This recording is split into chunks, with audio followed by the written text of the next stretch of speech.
So, again, I'd like to welcome you to the Lebanon Seventh-day Adventist Church. It's my church. And just real quick, I wanted to introduce you to the collaborators who have come together tonight to put this event together on behalf of Lebanon Church and the Men's Ministry Department. We have partnered with an organization called CommUnity First, and I would like Ms. Whitehead to come up and just introduce the organization, and so that we get an understanding of how we come together in partner. Just say a brief word about CommUnity First and the organization and the people who are representing the organization. Okay. How are you today? My name is Joan Whitehead, and I would just really like to talk about how everybody has come together for a couple of different organizations, even though we're talking about community first. People have come together because there are so many entities within our community that impact us quite often in a very negative way. And when these things happen, we just come together community has done a lot of things in the political arena where we just try to get people to be more aware of who's running for office, what those offices entail, and quite often how to actually get on the ballot and things of that nature. We've done a lot of things as far as trying to get people to understand the importance of accountability, which is a conversation for another day. But I would just like to say that Pastor Brian, raise your hand. Okay.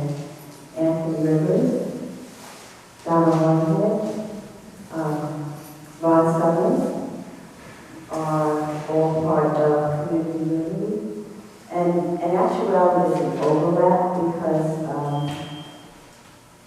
there are a lot of concerns with particularly housing issues in our community.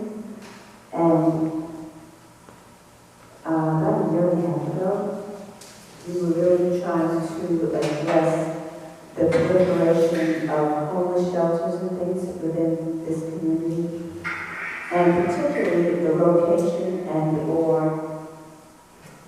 the way that the shelters, if they are here at all, should be set up so they shouldn't just be warehousing people. They should actually be facilities that do justice for people.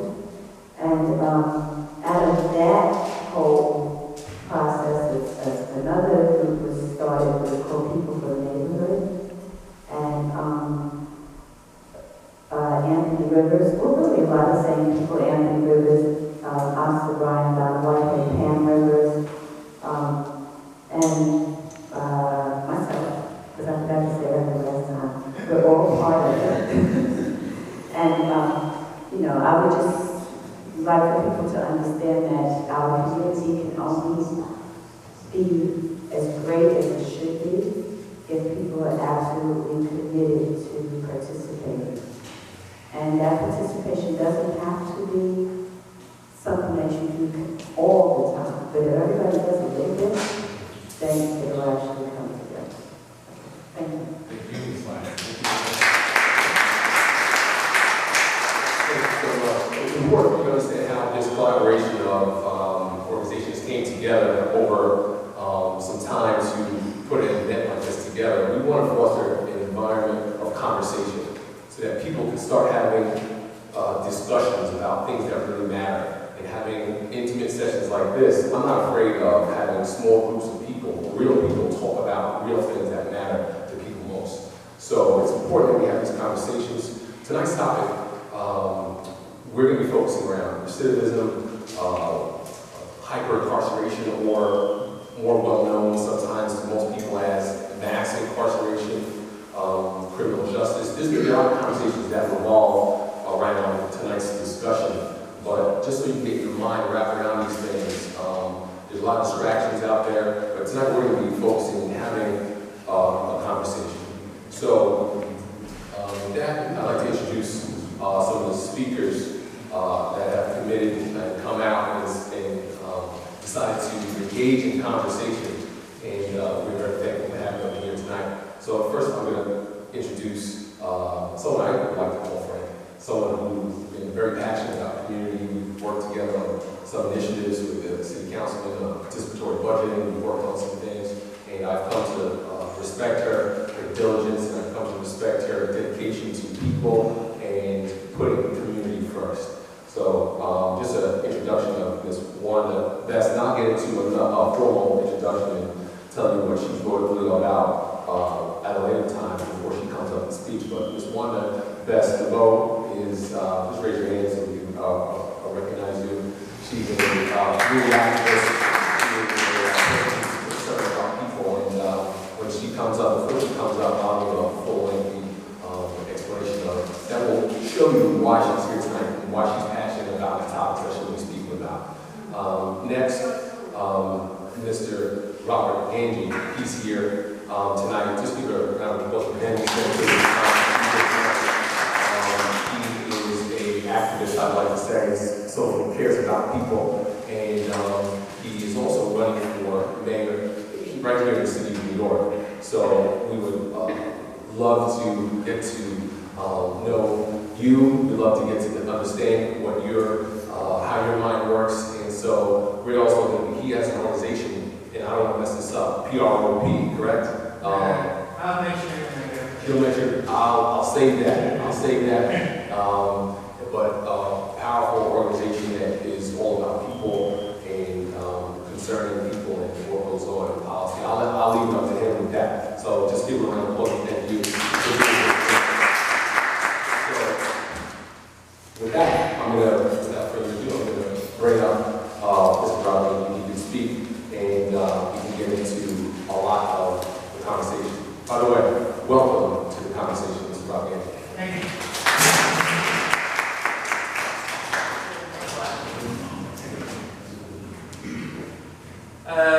Pleased to be here, and want to thank Officer for inviting me to participate in the conversation. I'm pleased to be collaborating particularly with Wanda, who I've had, of course, off and on over the years. I've worked on prison reform and criminal justice reform of one kind or another for over 3 decades, and again, at times, my path and Wanda's path, of course, of doing that work. My name is Bob Angie. I was born and raised in Brooklyn. I lived in New York City my entire life. Have what I consider to be a visceral and passionate dedication to the city and to improving the quality of life for people in our city. I came of age, also familiar with church environment. I was raised as a Catholic. Went to Catholic schools for 12 years, spent a lot of time inside churches and Catholic churches. And my sense of what's moral and what's correct very much came from my Catholic upbringing and the New Testament. And we are all responsible for looking out for our brothers and our sisters and taking care of people, including the most vulnerable people amongst us. What I'm planning to talk about, and based on my conversations before, I figured that Warren and I would talk about 15 minutes each. So at 10 minutes, if somebody can take responsibility, I'll ask people who are working on my campaign to just do a choke sign, just an indication that I should, begin winding down. So I'm going to talk about mass incarceration and how different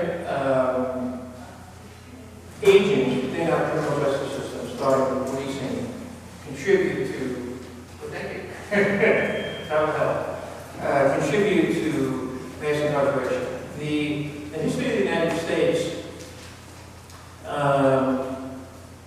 incarceration always reached its peak in peacetime. So, for example, before the recent history, the highest incarceration rate in our country was 1939, which was the depths of the Depression. Incarceration rate began to drop during World War II, largely because some of the people who would otherwise have been locked up were fighting overseas in World War II. After the end of World War II, the incarceration rate began to go back up, incarceration rate, began to rise again after the Korean War, and then in the 1960s, during the period of the Vietnam War, and also what might be classified as a little social change, the incarceration rate began to drop again. And in the early 1970s, began an extraordinary rise. Our country, beginning in the 1970s, beginning actually with the passage of what became to be known as the Rockefeller drug laws in New York City, one you're all too familiar with the impact of the Rockefeller drug laws, began, the passage of the Rockefeller drug laws began what might be considered the mass incarceration movement. So in 1973, for example, when the laws were passed, the United States had about 300,000 people locked up in its prisons and jails. 300,000.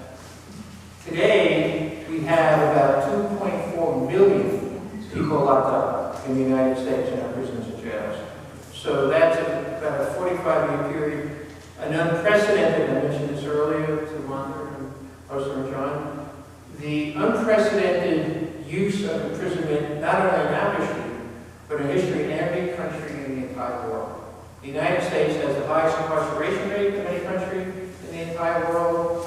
Although the United States has 5% of the world's population, we have in our country 25% of the people who are locked up in prisons or jails in the world. As Wanda mentioned earlier, the term mass incarceration, although it's a commonly used term, might not be accurate because the impact, the brunt of the country's commitment to punishment and incarceration fell primarily on the communities, African American communities, and other communities of color. So that the incarceration policies in our country are undeniably marked by a stark racial class. And the country has been slowly beginning to maybe grapple with that issue and that problem and that stain on our country and the practices that are carried out under the rubric of the criminal justice system in our country. In New York City, the issue that I've concentrated on for the last 6 years is the issue of abusive and discriminatory policing. The organization that I have been a part of is called PROP, P-R-O-P, which stands for the Police Reform Organizing Project. The Police Reform Organizing Project has been dedicated to exposing and ending abusive and discriminatory policing, carried out under the rubric of code-driven broken windows policing. Some of you might be familiar with the term broken windows policing. It's like a term of art. It was coined initially by a couple of academics who wrote an article for a magazine called The Atlantic Monthly in 1982. And the theory is if cities, through its police force, concentrating on punishing and preventing low-level acts of civil disorder, that strategy will contribute significantly to a decline in the incidence of serious crimes like murder, like rape, like assault, like armed robbery. It's a theory that has never been proven to be correct, but what happened in terms of the history of this philosophy of law enforcement, Bill Bratton, who probably you're all familiar with because he's been police commissioner of our city twice.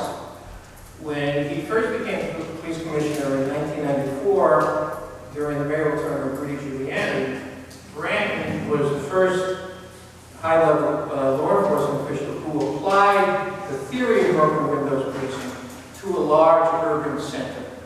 So, 94, Bratton comes in, aggressive application of broken windows policing, and crime begins a precipitous drop in New York City.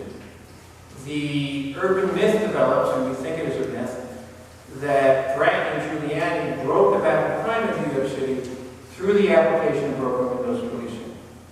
There's a couple of problems with that theory when you put it to a real test. One is crime dropped in every city in the country, starting in the mid-1990s. Whether or not those cities applied broken windows policing, crime dropped in every large urban center in the world.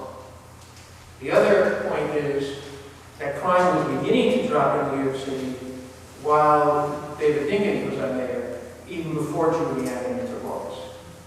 But again, the myth took hold that broken windows policing is an effective crime-fighting strategy. The problem with broken windows policing, whether or not you believe it's an effective crime-fighting strategy, it is undeniably racist. The broken windows theory is only applied. It might sound like an exaggeration, it might sound like a simple statement, and it's true. It is only applied in low-income communities of color. So, for example, what is broken policing? Broken windows could be like a low-level infraction. It could be something as simple as putting your foot up on a subway seat, walking between two cars on the subway.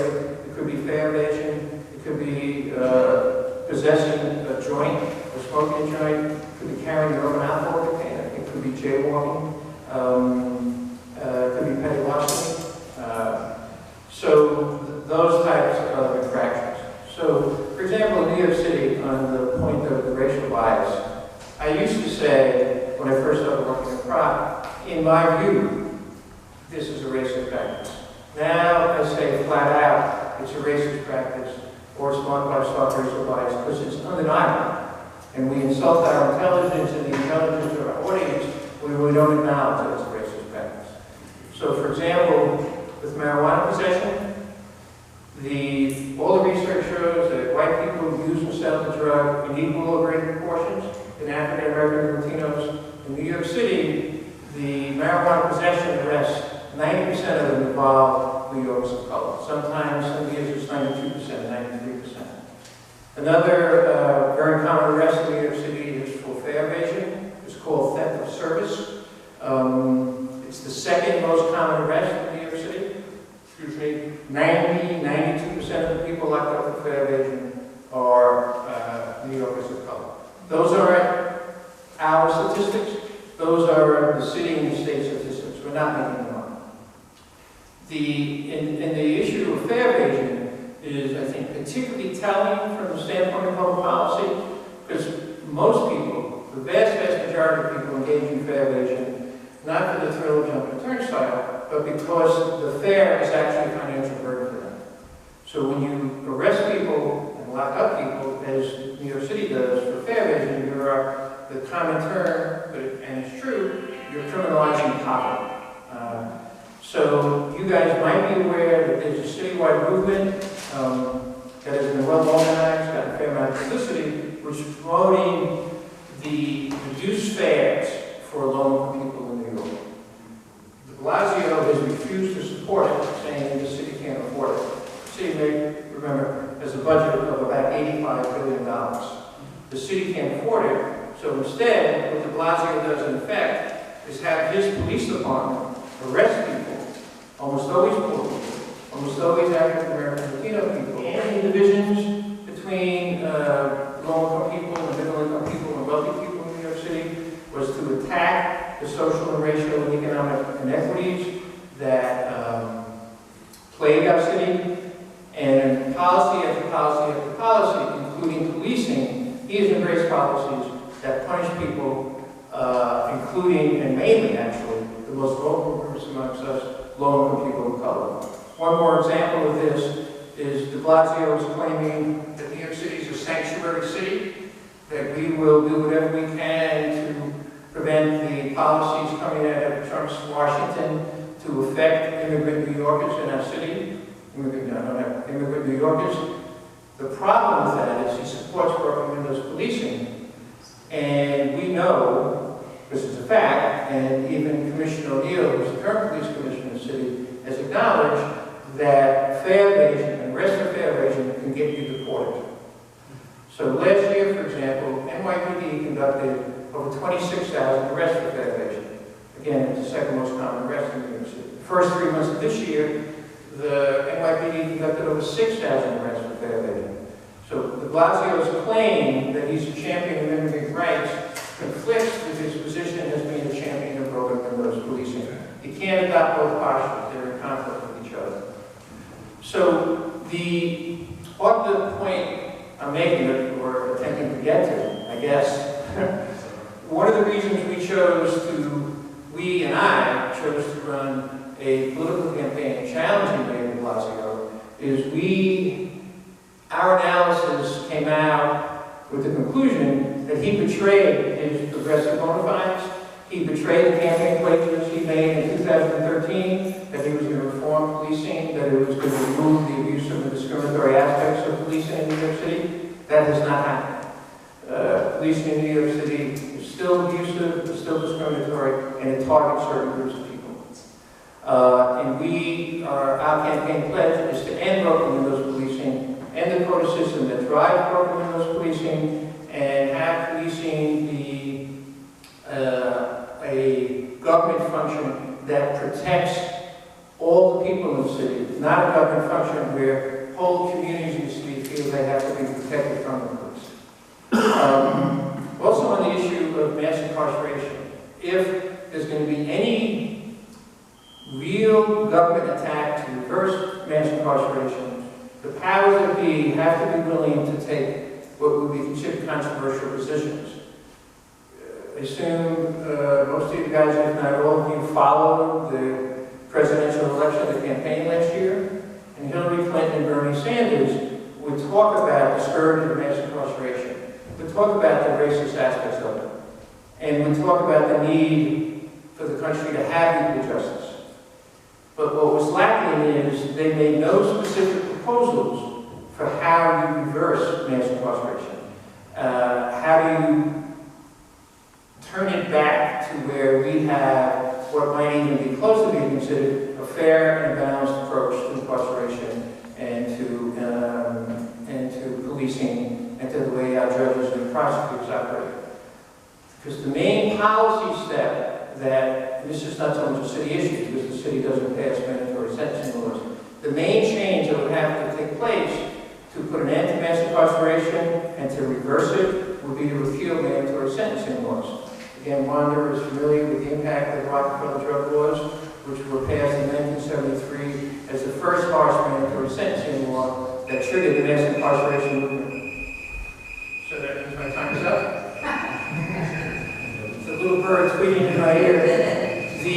Just one word about the Rockefeller drug laws, which since have been amended. The Rockefeller drug laws, when I began working for their repeal, and Wanda was involved in that movement, if you were convicted of selling 2 ounces of a hard drug, or possessing 4 ounces of hard drug, and you went to trial against that charge, and you were found guilty, the minimum sentence the court could hand down was 15 years to life. The minimum sentence, which means you had to do 15 years in prison before you could even be considered for parole. That's how harsh that law was. And meanwhile, while the intent of it was to put a significant dent in drug use and the drug trade in New York City, New York State, all the research showed that in fact it did not have that impact. One of the impacts it had was the beginning of mass incarceration of low-income people of color who were one way or another involved in the drug trade. And rarely, if ever, was any of the major kingpins locked up under that law. So I'll stop there and hopefully you'll get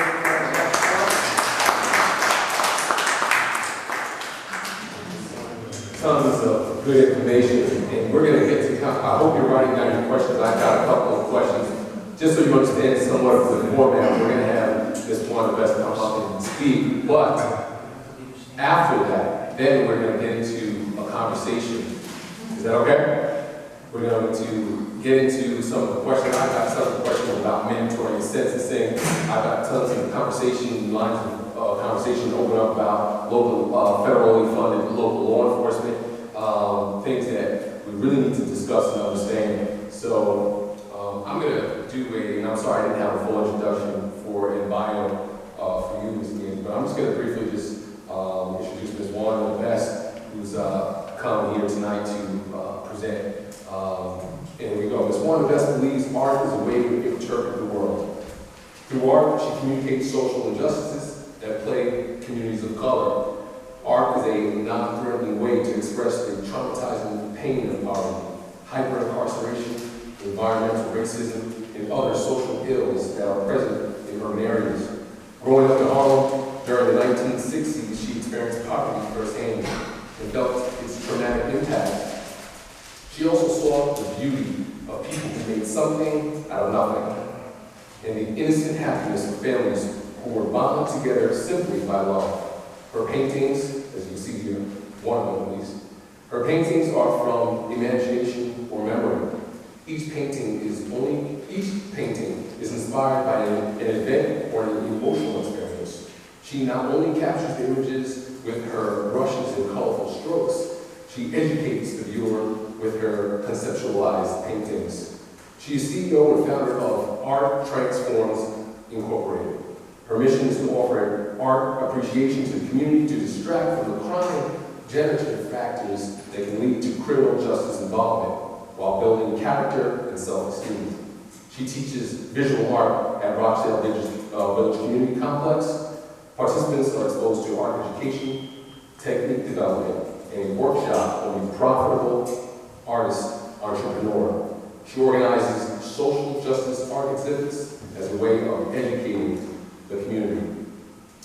This one best, after reading this bio, is no doubt an activist and a lover of people and a hater of injustice. At this time, it's one best.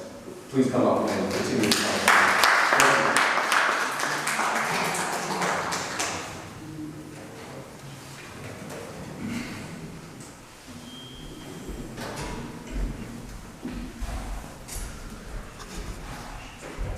Okay, good evening, everyone.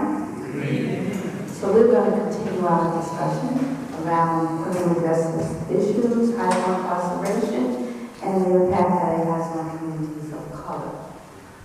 A lot of the statistics were already given, and I will reiterate some of them just to give you an idea of how serious this problem is that plague our communities. There's 2.345 million people in prison in the United States. That is the most people than any other country worldwide.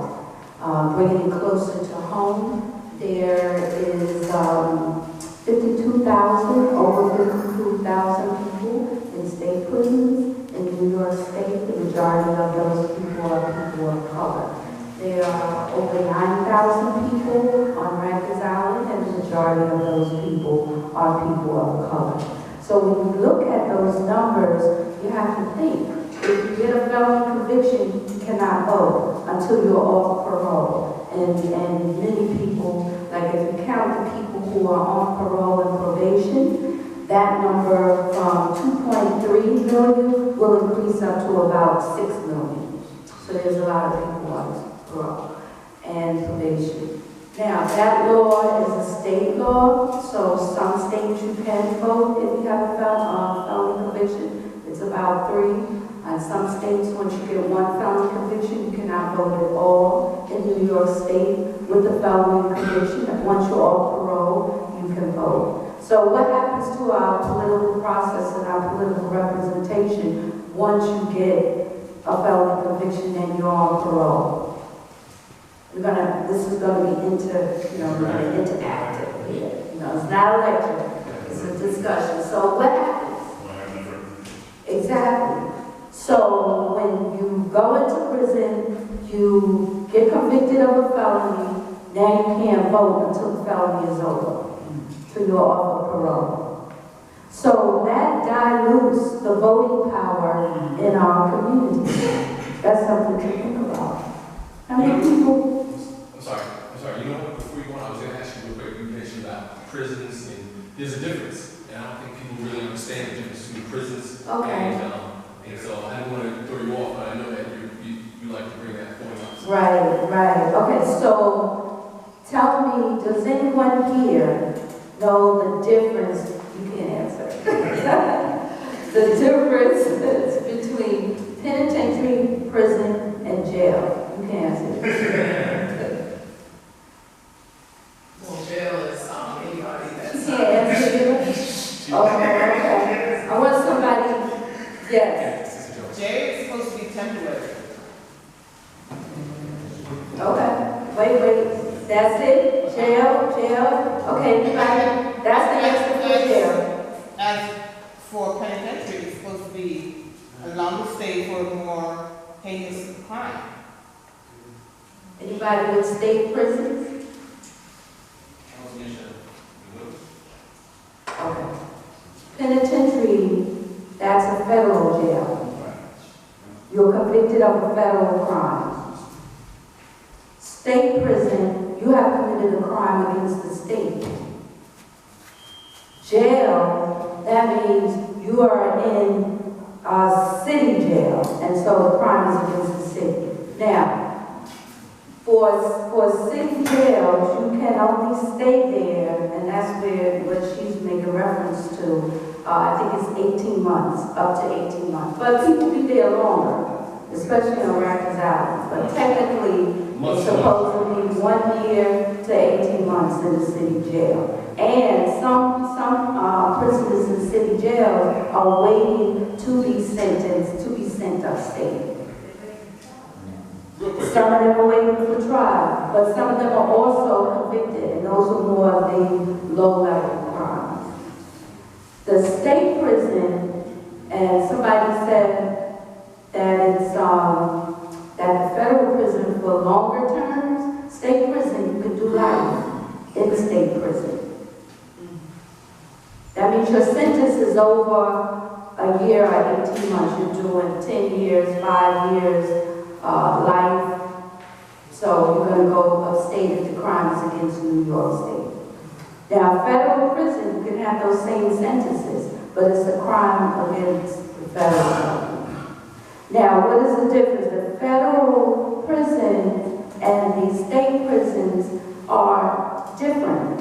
So when you hear the prison industrial complex, that really doesn't exist either, because the federal prisons are run by the federal government, the state prisons are run by the state, and the city jails are run by the city. So if it was an industrial complex, all of them would be run by the same entity. Yes. What about private? So what's private? Private prisons is business. But I mean, are they state or It's a business. It's a business. I mean, do they have people for the federal crimes or state crimes? Both. Yeah, and they contract with prisons, and I think the way it works is that the prison will pay them to be, how does that go? Private prisons, where it is the state government contracts with the Right. private prison company to hold inmates. And then New York State does not have any private prisons. Actually, no large state has private prisons, because the correctional officers' unions in the large states are more powerful, and they will object or lobby against any move to have a private prison complex within the state. So there's no private prisons in New York State. So it's a business. And It's usually private. those prisons are poorly run.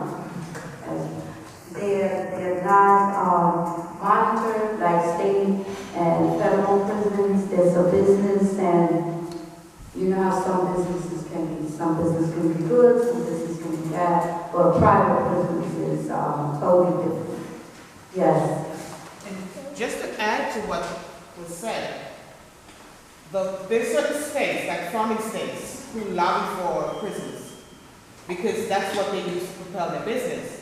The farmers are prisoners, and they pay them like cents per day to do the work. So most farming states lobby to get prisons in their state because it saves them money for like factories. Most of the stuff that we use are made by prisoners and are paid pennies per day because they're made in those states that lobby for prisons. So they have prisons that make a lot of the products that we use and buy in the supermarket today.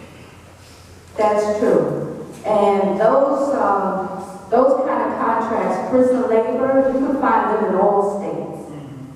New York State has contracts in private industry that the prisoners are paid a small amount per day, and the company gets the merchandise made.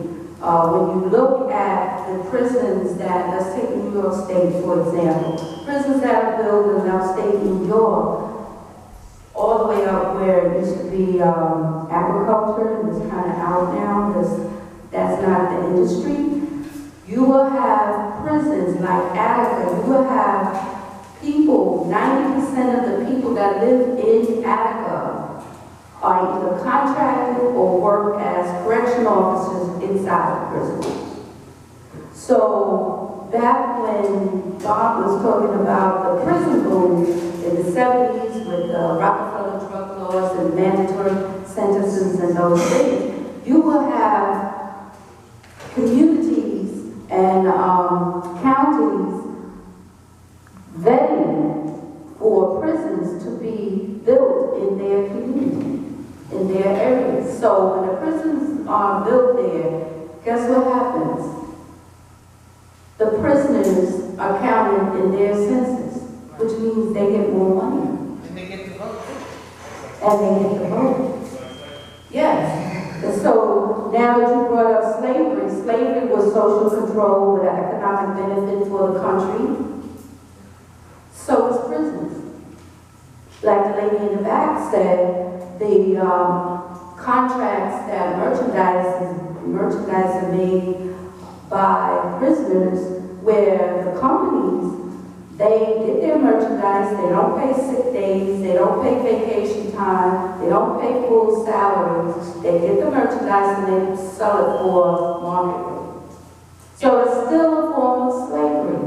Even going back to when slavery ended and the penitentiary started and the slaves that didn't have to work off their sentence. So some of them couldn't read, so they didn't know what the sentence is. So what happened? Their labor was used, they were pretty much put back into slavery because blackness was criminalized and it's still criminalized. What are some of the corporations that contracts with New York State? You would have General Electric, Victoria's Secret.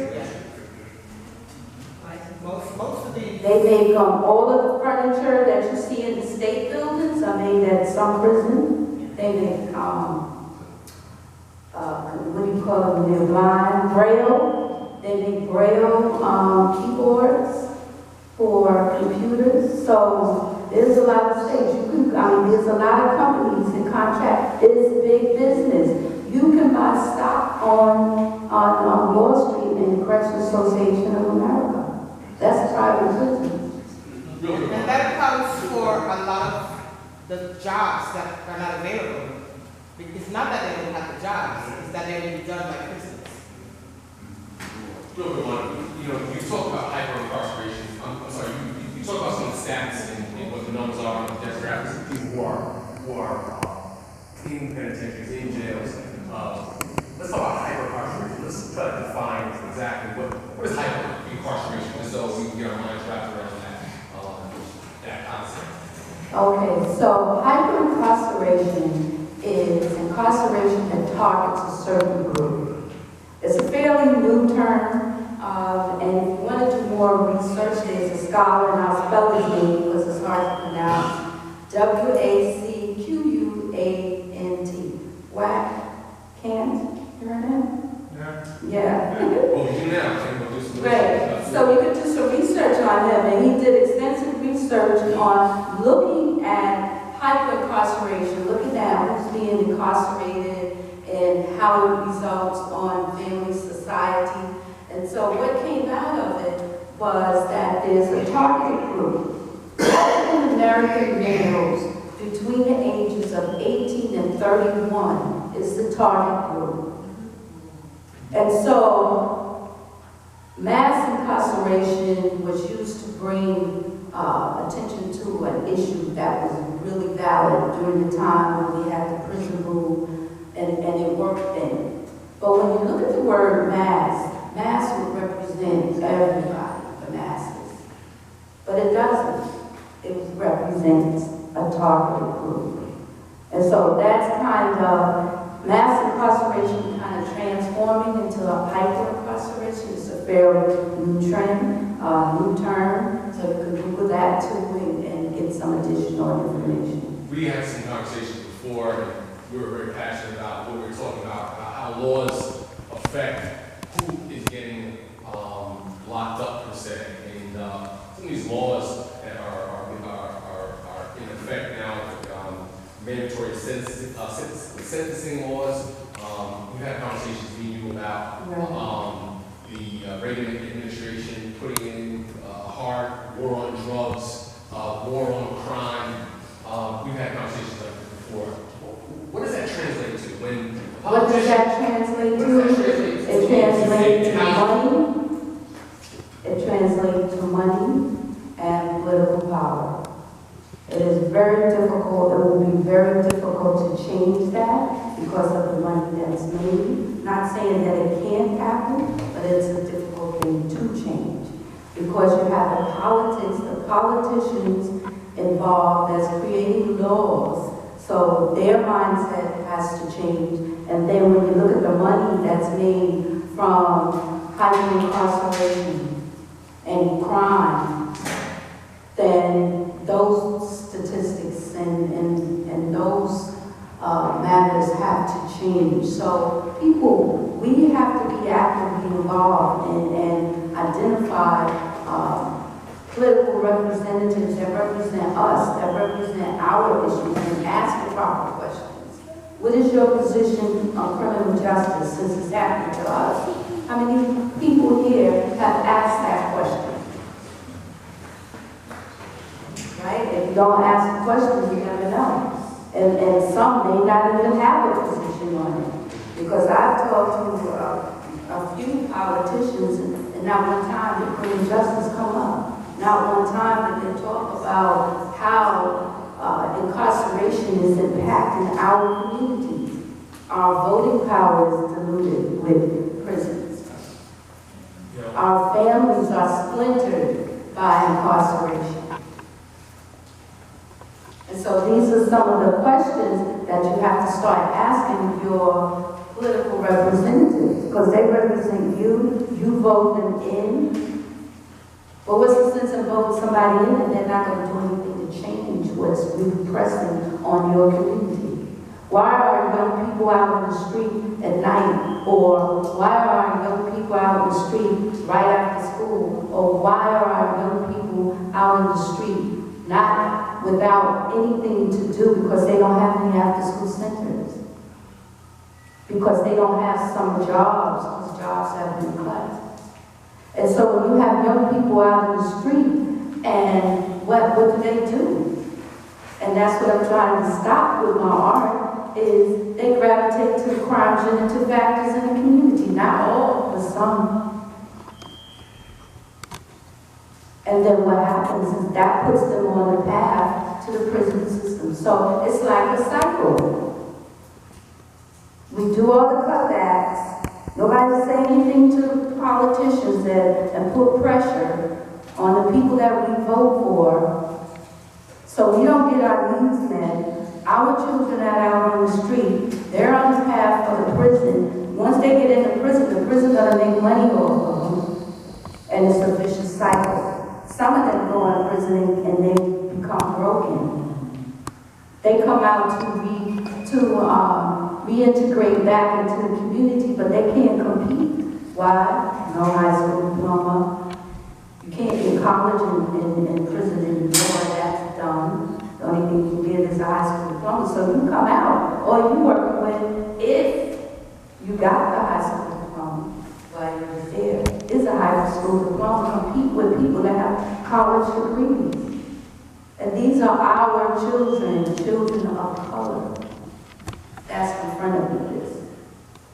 And that's why it's important for us to ask the questions of the politicians. What you doing about our community? Don't just go out and vote. Ask questions. That vote is important. People die for it, so that we vote. You know, I'm reminded of a quote, James Baldwin, scholar, author. He says, and you talk about asking questions. James Logan says, well, if one really wishes to know how justice is administered in a country, one doesn't question the policemen, the lawyers, the judges, or the protected members of the middle class. One goes to the unprotected, those precisely who need the law's protections most, and listens to their testimony. Ask any Mexican, any Puerto Rican, any black man, any poor person. Ask the wretched how they fare in the halls of justice. And then you will know, not whether or not the country is just, but whether or not it has any love for justice, or any concept of it. Is it certain in any case that ignorance allied with power is the most ferocious enemy justice can have? That's James Baldwin. Asking the right questions. That was just huge. As soon as you said that about asking questions, it popped up in my mind. So asking questions is key. Our politicians and our elected officials, our lawmakers, if you will, about how they're going to speak on our behalf. Right. Instead of being loyal to the party machine, maybe being loyal to their representatives in which we before. Exactly. Yes. Alright, so elected officials, okay, but about personal responsibility. And, I mean, all the support, not taking responsibility in your own hands to, essentially, I would argue that policing issues come from the dependency on us to do what somebody else do for you, what you should be doing yourself. So, for instance, I recently got a call. My name is Dr. John, by the way. I'm president of Community First, vice president. I'm also president of State Home Civic. And I received a call from one of the members of our community about some issues going on 196 and 150th Avenue. They wanted me to contact the police about some kind of alleged drug activity. Now, I believe it's my responsibility, since this is my name, not to go to the police, but to make the first contact on my own, figuratively speaking, because I'm taking responsibility for my community. I can't ask somebody to do something for me and then complain about the results of it. So therefore, I have to shoulder it myself, or ourselves, I should say. I'm not sure how, if you see that as functional. You're saying, I'm paraphrasing, so you're saying that you see these people, they sell drugs, and you go up to them rather than go to the police, and you address it with them. Yes. I mean, isn't that taking responsibility? Because otherwise, then you can't complain when somebody else isn't right. I think that is dangerous. But taking responsibility for yourself is dangerous. I know. You can't ask I somebody understand what you're saying, but not too many people are going to do that. Look at your size, all right? You're a big guy. I wouldn't do it. I know, but I should But it report it. doesn't mean that I'm not going to take responsibility. There are other options, such as community affairs, talking to the local legislators, going to their office. This is a problem spot. This is a hot spot. Contact who you need to contact in the precinct and have them go. But that's the point. It's still outsiders. They don't love you. They're outsiders and they don't love you. So The precinct? yes, exactly. There are people who don't live in your community. You still live. Not all of them. Some of them do. You know, some of them are. I know. There's something to do. Most of them don't live in the community. Yeah. But I don't think that is a wise thing to do.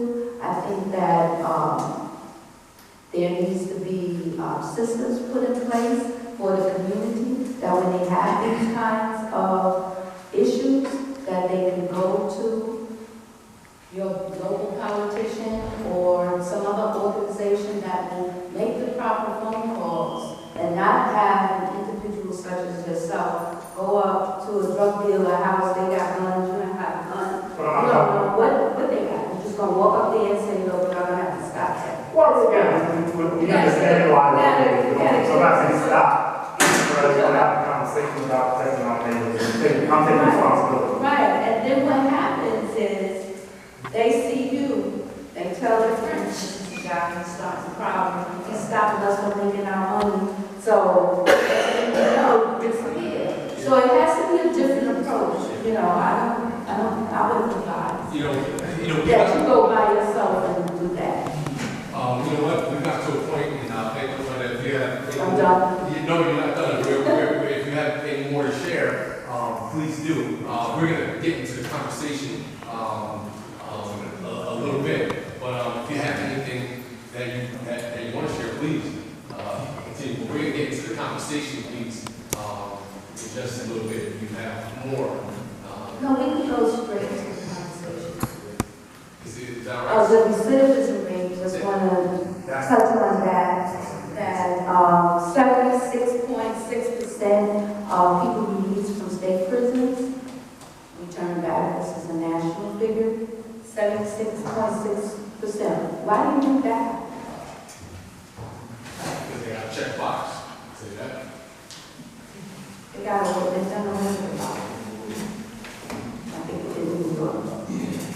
I know there was some little. Lack of skill level. I mean, what happens is if they don't have a skill set or a trade, something they have learned to do, they have now gotten used to 3 square meals, lights on, lights off, whatever it is that they do there. That's what they're used to, and it's very few of them that come out and do other things. But then there are some that have thrived and owned businesses and started businesses and do very well, but that's few and far between. So we can't say that, but what you're saying is absolutely correct. They come out without the skill set to get a job. And as I said earlier, with only a high school diploma, or maybe not even a high school diploma. But there is a flip side of it that some come out. I know people who have gone in and did 25 years and came out and now have a PhD. They now teach at different colleges. I know quite a few of them. So it also depends on the individual, you see, and the support that that person has. So most of the people that come out and go back, a lot of them, they don't have that support. They don't know where to access the services that will help them have a successful reentry. So there's a lot of underlying factors that go along with why people go back. But most of the time they go back because they don't have the skill set to get a job, and then they got the felony. They did away with check the box in New York. But that's only up until they offer you the job. So the initial interview, you don't have to check the box, but once they offer you the job, you do have to tell them that you have a felony conviction. I think it's important to note too that we have learned during this period of mass incarceration, whatever term you want to apply to it, that the country takes fundamentally a punitive approach to people who the country at the same time criminalizes. We have learned that there isn't sufficient commitment, that other approaches are going to be more effective. One of the ones I want to refer to, which is higher education programs in prison. All the research shows that the people who participate and finish higher education program in prison have a much lower recidivist rate than inmates who do not participate in those programs. But when, in the mid-90s, when there was this, the fever of mandatory sentencing laws to build more prisons had its greatest grip on the country, Congress passed a law, which Bill Clinton signed, that eliminated federal funding for higher education programs in prison. Mayor Cuomo was the governor of New York State for 1 year after that law was passed. He kept the state funding for higher education programs in prison. The next year, Pataki defeated Cuomo, and literally one of his first acts was to eliminate funding for higher education programs in prisons, even though it was proven that it would reduce recidivist rates, and in fact, it affected the crime fighting strategy. One of the things that I'll promote my campaign a little bit, one of the things we're promoting with our campaign is to reduce the resources that now go into policing and locking people up, and use some of them when you say to go into programs that are going to benefit communities and support people in communities. Like, for example, it's a very dramatic example that I asked you, what do you do about drug dealing in the community? It doesn't always have to be a law enforcement response. The law enforcement response can be appropriate in certain circumstances, but another thing to look at, what kind of programs does that community have for the young people who may be involved in the drug trade? Are there after-school programs? Are there midnight basketball leagues? Are there jobs programs? One of the things we'll promote, we are promoting in our campaign, is a public works project.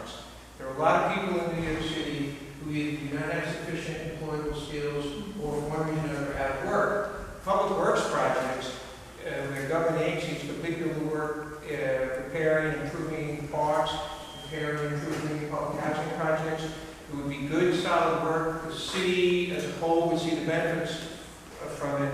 People get paid while they're doing that work, and they also learn employable skills.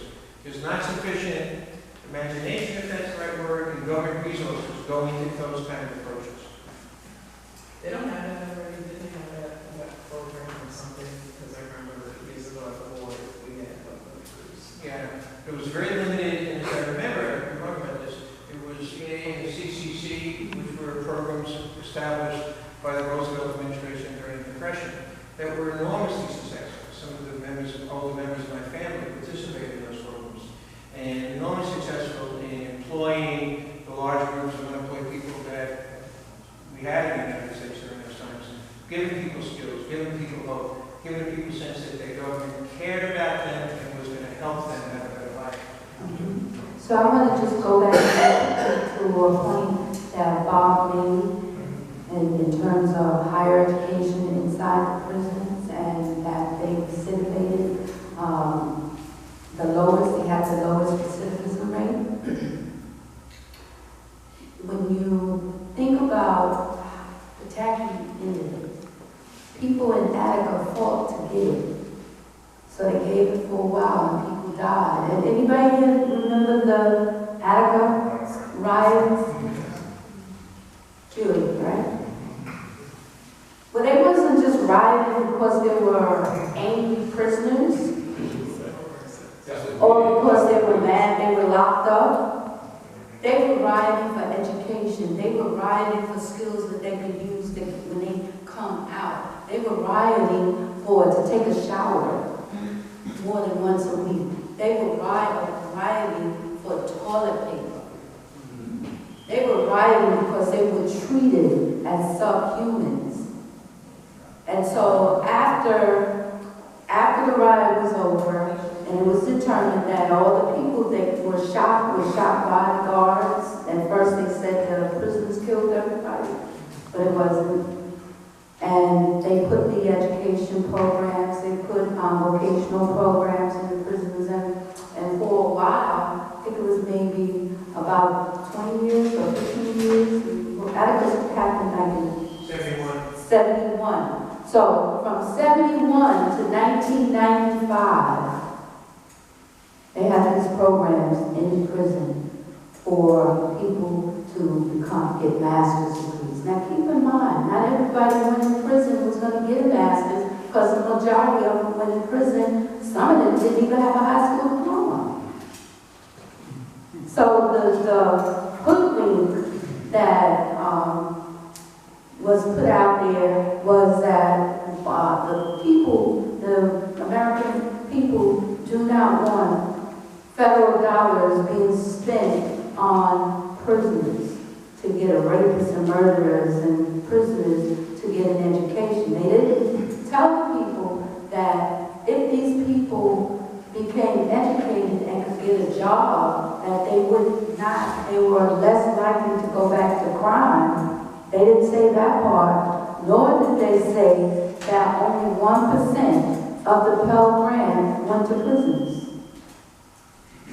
So the way they put it out was like, all these prisoners who don't deserve it are using federal dollars, and our children can't get it.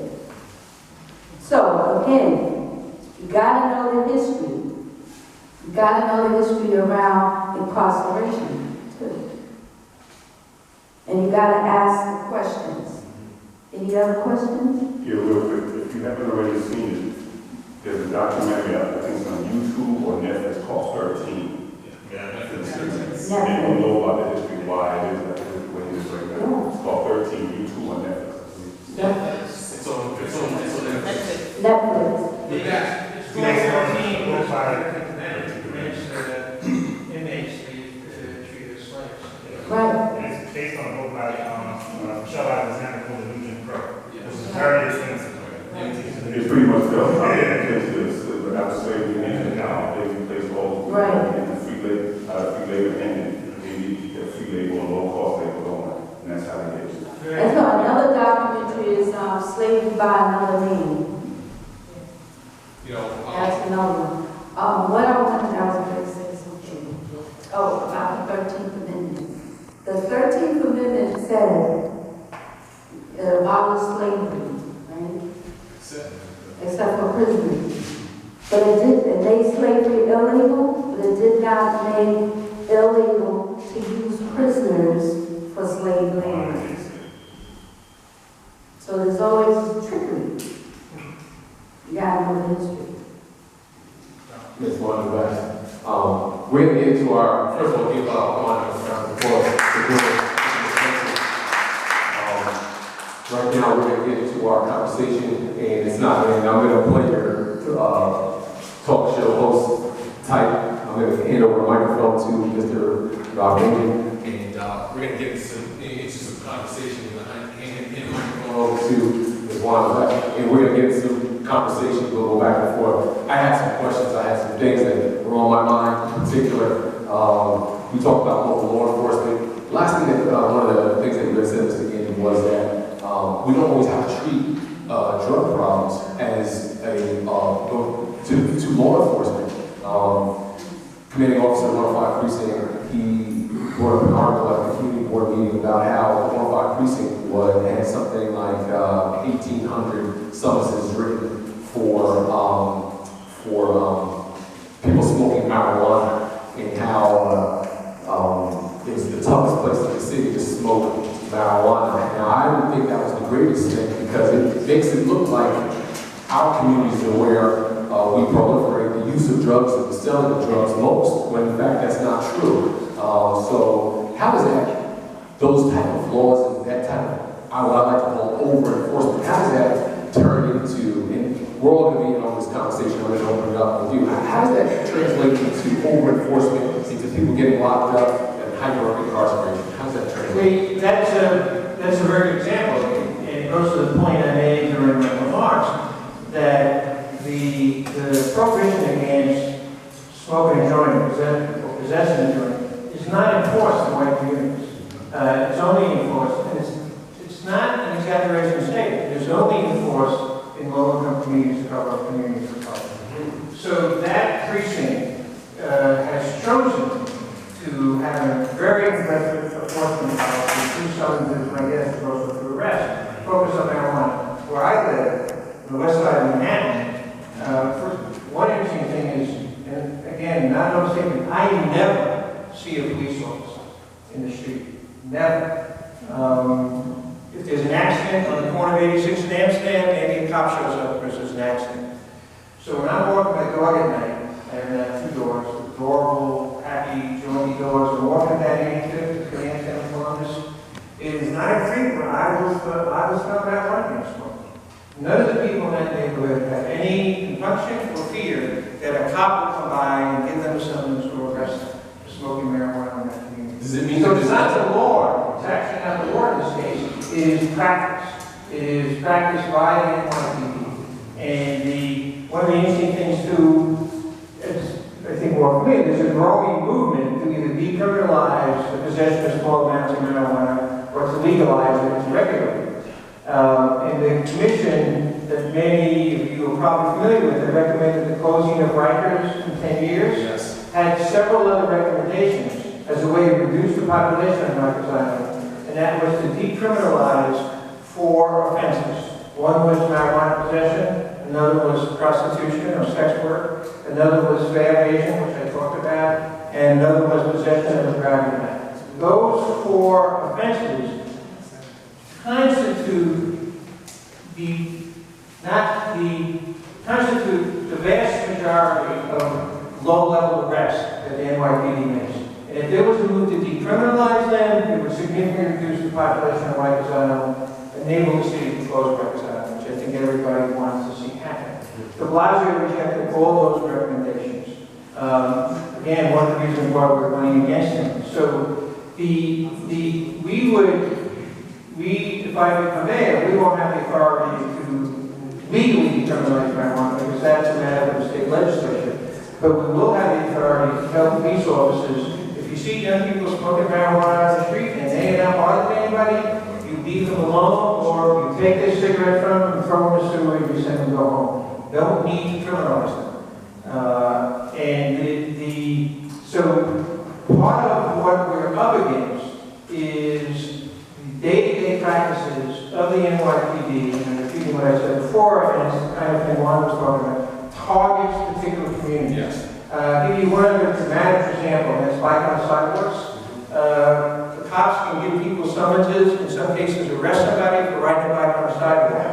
From 2008 to 2011, the average number of bike on the sidewalk summonses that the NYPD gave to people on Park Slope or in Park Slope was 8. The average annual number, 8. In Bedside, during that 4-year period, the average number was 2,050. So we know from the numbers, we know from observing practice that the police are targeting low-income communities are targeting. You know what point I'd like to bring up? You hear in the media, in these crazy new mainstream media sources, you hear a lot about opposing Rikers and Glenn Martin's Just Leadership Initiative. And, we hear a lot about people wanting to close Rikers. We hear a lot about shutting down Rikers and all that, and legalizing marijuana. And then shake our head really fast, like, this is crazy, it's insane, that can't happen. But if you understood and had these, and critically think about what was going on behind it, a lot of the points that you have brought up, then maybe you'd say, And these are the conversations, and this is why we're here, to foster, first of all, critical thinking, number one, and then to have conversations so we can discuss the real issues that are impacting us. Yes, in Southeast Queens, we have a transportation desert. Yes, there are some road work issues. Yes, we may have some raccoons in our garages, but these are not the problems that are really affecting us and really causing major impact on our demographic of people. So it's important. More conversation. One. Yes, sure. They want to close both practice out, but I guess they have. We don't know how they want to relocate those people with those crimes. And there are criminals on record in this one. Okay, and you have people with bad history. So your neighborhood, you want your neighborhood to, maintain society and be safe. So the reality is, where are you going to put those people? Let me have a good point, and this is a good conversation. This is where things are going to get. I'm going to get a little contentious. Listen, they may not, but before we make a point, first of all, we have to understand the point about Rikers. Anyone hear about Colleen Browder? Colleen Browder was a young man, 16 years old, who was accused of stealing a backpack. 16 years old, and spent about 800 days in solitary confinement, and just about 3 years in Rikers Island without being convicted of a crime. So the point is that we have over-enforcement, which I just made some relevant reference to, and then we have people who are in Rikers Island who are not convicted of anything, who are just there awaiting trial. We're talking about a bigger issue here. We're talking about a broken criminal justice system, okay? And these are the topics that we have to get our minds wrapped around so that we can start advancing and addressing real communities. This is a colorblind system. This is not white, black, Latino. There are people that are suffering in Rikers Island. Rikers Island has got a demographic of people that mainly look like us. Yeah, this is a racism. There's 95% of the people locked up on Rikers Island are African American Latino. That's the fact of it. And they're locked up for one of two reasons. A cop arrested them, locked them up, and they took forward to before bail. That's right. Very important to understand. Quick facts, I know I'm nominating and just pass on the mic things. 78% of the people on Rikers Island are and want to talk about this, are pre-trial detainees. They are presumed innocent. And 90% of them are not charged with serious offenses. 90% of them. We could remove a lot of the people from Rikers Island. They could return to the public, perhaps under community supervision, and not increase the risk of public safety. We do not need to build new jails to empty Rikers Island and to close Rikers Island. There are already borough jails in every borough of our city where we could put the remaining inmates who we can make some kind of assessment that they may be at risk of public safety if they're out on the streets. But they were talking about putting actual buildings. No, that's the plan. We're saying you don't need to do that. So I just wanted to add, in terms of the number of people in our Rikers Island. Many of those people, as Bob said, are there because they cannot afford bail. If they have no money to pay bail, that means they're going to have to stay there until after the trial or until they get sentenced. So that's part of the problem. They have organizations like the Bronx, the neighborhood defenders, that are now have programs that for low-level offenders that they will pay the bail. I think the bail has to be under $1,000, and they will pay. That's one way to reduce the numbers on Rikers Island. Just real quick, tomorrow we're gonna be continuing along the lines of this. We're gonna have a gentleman who's been about 3 or 4 years. He's featured in a documentary called Rikers Island in American Jail. His name is Pastor Benny. He's gonna be here. He also spent 20 years tomorrow. Tomorrow is Wednesday. Thursday we're off. So tomorrow we're gonna have him here speaking about his experience. He spent 20 years in Sing Sing. The man is now a pastor of the largest Methodist church in Brooklyn. He's also about to graduate with his doctorate degree. He earned his master's degree in Sing Sing. So we're going to be continuing along those lines of this conversation because it's important to understand what's going on. I'm sorry, Ms. Whitehead. Okay, so I guess I wanted to ask about 3 kind of questions the way things were said, and then to also kind of back up on this point about a lot of people that are Rikers Island really not even being officially convicted or something. So the first thing was that there was sort of a comment made that it couldn't be a mass incarceration system because of the various levels of the penal system.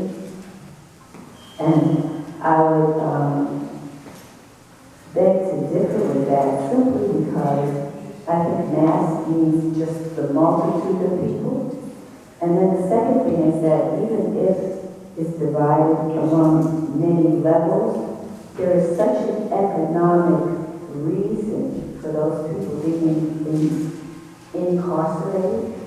And there are so many corporations and entities that are benefiting economically that even if we can't say it's one specific system, it is bound together in an economic process that is working for someone else, not for us. Good point. You know, and then also that point about the people on Rikers Island. The last time I was on jury duty, I was on jury duty for a young man who should have graduated in high school and gone to college.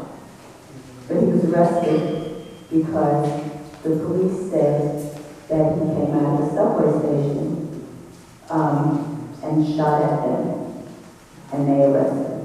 Okay. 5-week trial. First, we spent a lot of time talking about what he had on.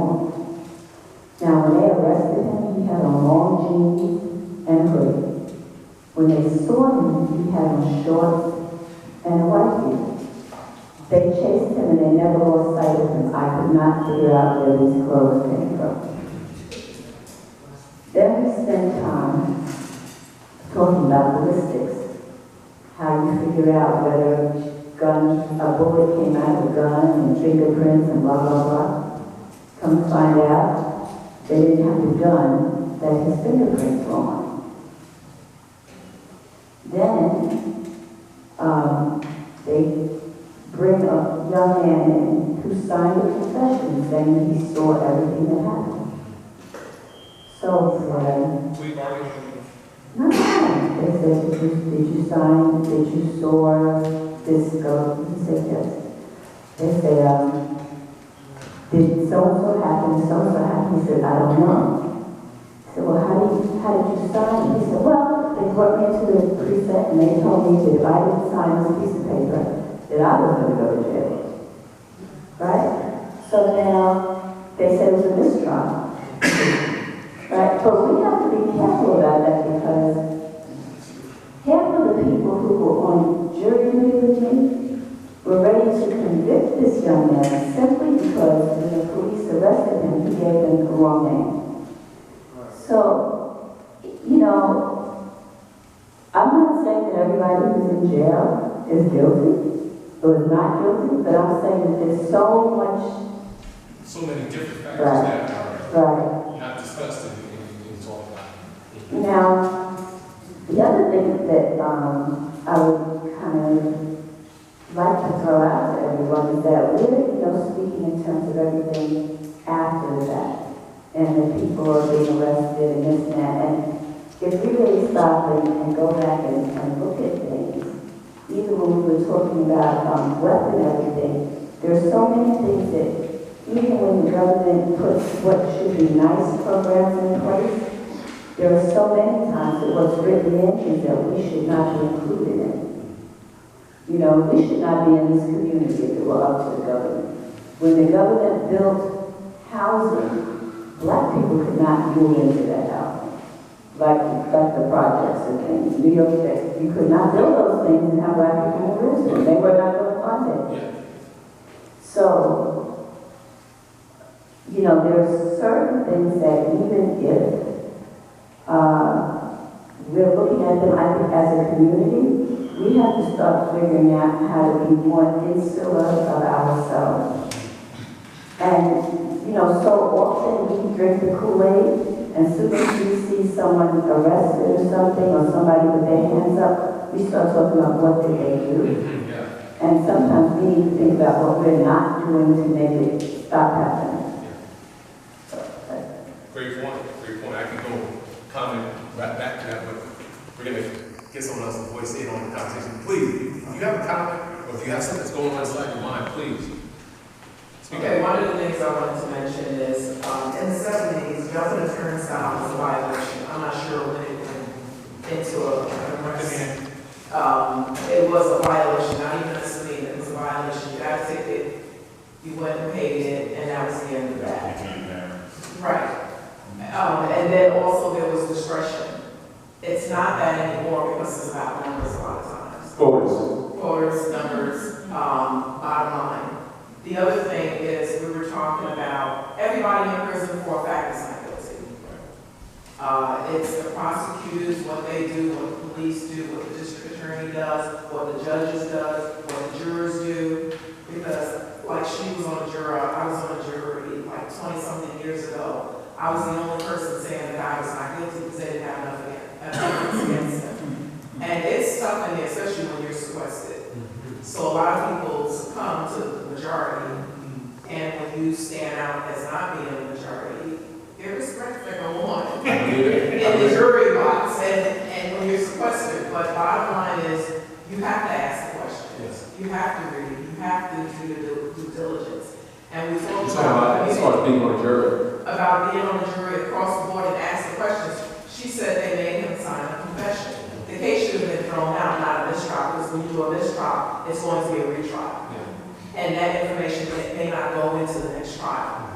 So, you know, there are things that you have to ask and request and say it should be done this way. And my colleague up there, please do not go to the drug dealers. There's other ways of doing that. And the police, there's a precinct council meetings where it's the community. Absolutely. And when you go and sit on that and have those discussions and you point out where such and such is going, they will adhere and take care of that. One of our precinct council meeting meets on the last Wednesday of every month at the one of our precincts. We're talking, like, of course, I don't want to cut you off. I'm going to give Pastor Mike and get some more voices in on this conversation, but it seems like we're missing a small point about the criminal justice system, and we're missing about how broken it is as far as people being prosecuted. We're talking about prosecutors with legal aids with a desk stack this high with cases, people in Rikers Island awaiting trials, come to get a trial date, come there, the prosecutor says, I need another week, and guess what? They go back to prison, they wait, they sit, they sit, they sit. That's another piece that I think we have to talk about. And it's not advocate for them. And we have to, and listen, when you go to say that again, you must have do what? to advocate, because when you're going back and forth to court and somebody's not ready, you can ask them to dismiss that particular offense. And people don't do that. They just get shackled back, go back to Rikers. They're going back and forth. No, if the state doesn't have their case, they're not ready. Ask for a let me tell you something. We got some people who want to weigh in on this. I'm led by the Spirit in all the things that I do. The Spirit tells me that I got to concern the people. I'm going to go into a church mode, if you will. Amen? We should be concerned about people. Amen? And it's a spirit of love that we need to concern ourselves with people. These are social matters. We're Christians. We're people who identify with the Spirit. Amen? That we should be concerned with people. And that's what it's really all about. Amen? All right. So we digress back into the conversation. We have some people who want to weigh in. One part really quick. Okay, really quick. We got Mr. Rivers. Yes, Mr. Jones. April 19th, on my block, anti-crime came flying down the block. So one of my neighbors that lives 4 doors away, he was parking his car, tinted windows, name plates, but I've known them since he was a little boy. So as I was going in, coming from teaching, I said to the cops when they jumped out the vehicle, 3 cops, had on hoodies, dark clothes, did not have their shields out. And I said, he lives on the block. They didn't respond to me. So I stood in front of my house. I said, he lives on the block. And I stood there and watched them. They searched his vehicle. They never had consent. They had him behind the vehicle. They did not cuff him because I was standing there. I was going to allow that. But just simple things as that. Sometimes you have to make a little bit of an intervention because it will change the outcome. You have to concern yourself. Right. There's CCRB, there's all types of mechanisms in place that would pass the mic. There's the CCRB. Just by the way, I'm the vice president of the Cambridge Heights Civic Association. On Thursday, this week, we're going to have a CCRB president at our meeting, and we're going to be asking specific questions about our specific community. You are all invited to be in on that conversation. We're going to be having that meeting 7 p.m. May 11th at the Bridge Home, 121-50 Springfield Boulevard, the corner of Springfield and 121 Avenue. Be in on that conversation. Mr. Rivers, we got Sister Jones. How's everybody doing this evening? My name is Anthony Rivers, and I'm going to stand up right here. I'm going to come from a different angle. I'll tell you a little bit about myself right quick. Okay. I'll tell you a little bit about myself right quick. I spent 23 years and a little bit more with NYPD. I'm a retired lieutenant from NYPD. Okay? And I listened very patiently tonight to everybody's dialogue. And I think there's some things that are not being addressed as far as the prison system or the criminal justice system. And I think far too often, or what has happened here, at least tonight, is that we haven't talked about the criminal penalties imposed and how they're imposed. We know for a fact, the gentleman said he doesn't see cops on the Upper East Side. Well, I believe the psychology behind the sentences issued by the judges is partly to blame. And let's be honest, family, we know for a fact that if you rob a lady in our neighborhood, take the same amount of money from her, and then get caught and go before the judge, you're not going to get the same penalty as if you rob a woman, and let's be 100% honest, Caucasian woman up on the Upper East Side, take the same amount of money from her, inflict the same damage, and see if you get the same penalty when you come before the judge. So when Mr. Ganji says, well, no. We talk about criminal justice system, that's part of it. It sends a psychological message, that's exactly what it is, systemic racism, to say, stay in your neighborhood, deal with your people. So when you say you see people smoking marijuana in your neighborhood quite frequently and no police respond there, it's because nobody's dialing 911 on them. Everybody's a little bit more liberal, and they say, let them smoke their weed, you're not bothering anybody. The police are not responding to your area because the crime rate isn't that high.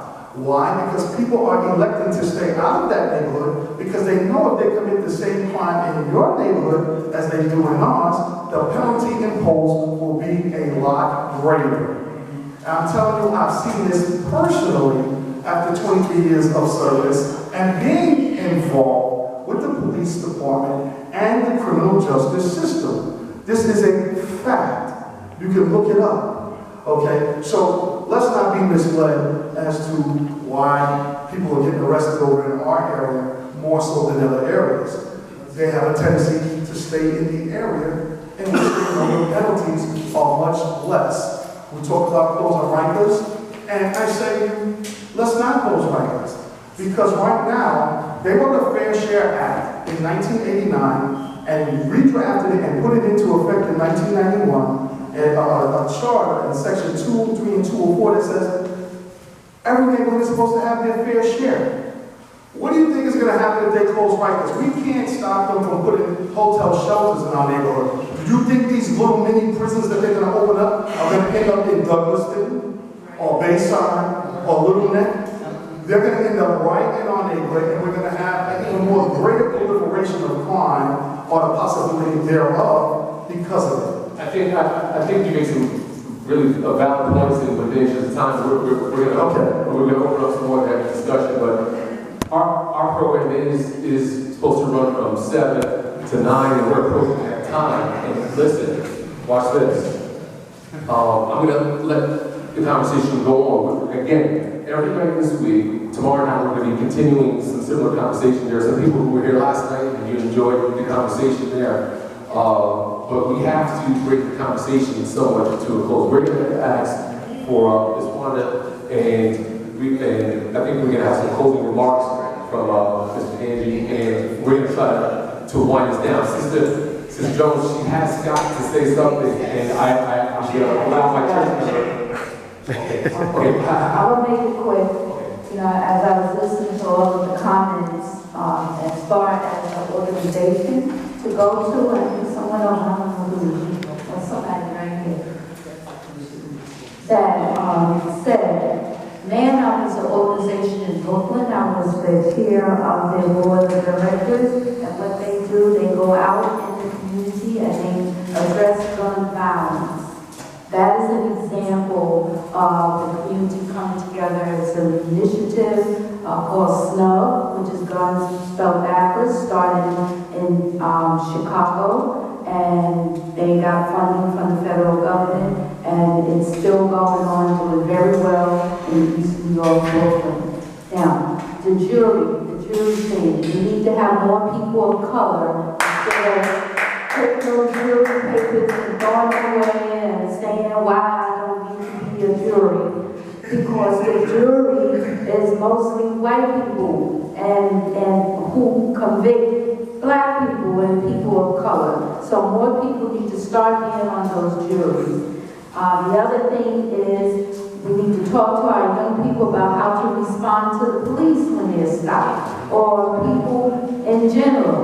There's a way to respond, and if you look like you're committing a crime, you are attracted. You might not be ready to go sell some drugs, or you might have some tinted windows, you just like them. These things are magnets for the police. The CCRB is the police and the police. Civilian complaints. I know those all, but they're all police making decisions about complaints by civilians. Not before they changed it. Oh, that's excellent. All right. As far as the prisons in our neighborhood, they have one in East New York. You familiar with that one? Right smack in the middle of, is that East New York, Brownsville? Right there. Right by the projects right there, the prison right here. So it's already happening. Okay, and that's all I want to say. Thank you so much for your comments. On that. Before I pass the mic, and I'm going to let Mr. Andy get his closing remarks. We appreciate your comments. Yeah, okay, very good. Something that we're going to talk about. Some of these local law enforcement agencies are federally funded. You have to understand that and how that affects the way how they police. The burn grants coming down from the federal government that federally fund local law enforcement. That means a lot. And listen, I work for the city, and a lot of our overtime, a lot of our tools, all that comes through federal grants. So if we want to continue these federal grants and get the money to do our jobs, you've got to show numbers. And in the war on crime and the war on drugs, that means that they got to show numbers for what they're doing. So that's an important concept to understand going forward with local law enforcement. It's military style local law enforcement, and that affects hyper-incarceration as well. You know, no, please take that. No, my question is to Mr. Daniel. Okay, so you're running as of mayor. I'm not the mayor yet. You're not the mayor, but you're running as a mayor. Right. Now, there's something that is added to our criminal system right now that is criminalizing misbehavior in schools and sending our kids to prison as added to the prison population. What do you propose to do as a mayor, if you're elected mayor, about that problem? Because that, right now, is adding to the mass in prison. And it's adding more than you think it is. A lot of our kids are being locked up. They're being police are in the school taking them away for youthful misbehavior, to put it mildly. They're not, it's not gun behavior. It's something as simple as talking back to a teacher in some states, and they're being put in prison. And it's adding to the prison population. Now these kids are being put in hardened criminals, and they're learning these behaviors. Then they're let back into society. What do you propose to do as a mayor? The state just raised the age, by the way. New York and North Carolina are the only two states in the union that had, where it had 16 and 17-year-olds being tried as adults. So that's I'm talking about 12 and 13. No, I was just raising that point, but that's a great question, and with that closing remarks, we appreciate it again, anything you have to say. That's a very good question, and now you can tell that I've become a politician when I respond to a question by saying it's a very good question. I agree with your analysis, actually completely. There's a report that came out yesterday, was reported in the Daily News today. This guy's thought with this statistic is 99% of the young people in our schools who get handcuffed, 99% are African American or Latino. And so the having police in the schools is another function of the stark racial bias that's carried out by the law enforcement system. So one of the things that we are promising and pledging, if I become mayor, we will return school safety, the responsibility of school safety, to educators. And we will take it away from the NYPD now as the primary city agency responsible for school safety. And it leads to excessive punishment and sanctioning, sometimes confinement and being in prison for, as you said, young people engaging in mischievous activities. And again, we keep making this comparison between happens to black people and black young people and white people and white young people. In a, let's say, classic white suburban school,